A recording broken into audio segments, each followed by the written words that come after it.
մեծ մասը հույսով այս մարդկանց աջակցել է սկզբից, որովհետև ինչ որ սպասելիքներ ա ունեցել։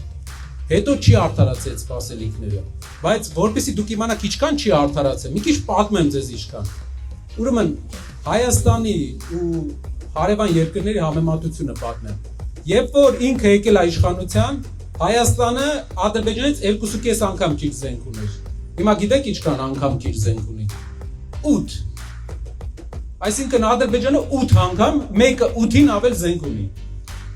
Երբ որ ինքը եկել է իշխանության, Հայաստանի քաղաքացիները ընդամենը 5 միլիարդ դոլարի վարկ ունեին։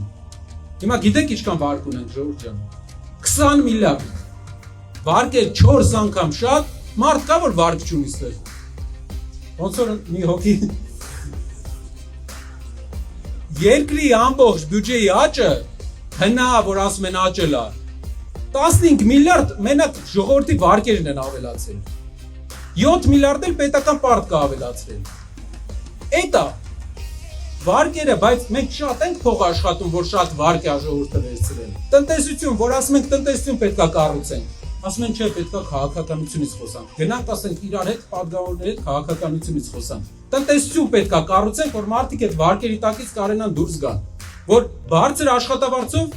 աշխատանք ունենան ոնց է ձևավորվում բարձր աշխատավարձը երբ որ այնքան շատ գործի տեղ կա որ գործատուն ան գնում քո հետևից ոչ թե դու տարբեր շրջաններ Հայաստանում այդ օրերը եղել են օրինակ ժամանակին Սպիտակում երբ որ շինարարություն էր վերականգնում էր Սպիտակը Քրկոյանի աջակցությամբ աշխատողները բոլորը շինարարության վրա էին ու աշխատավարձերը 2 անգամ աճել էին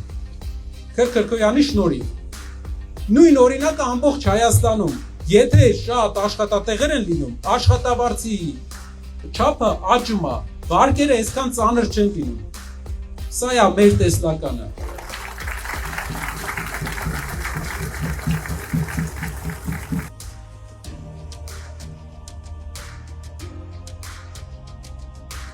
Ուժեղ Հայաստան,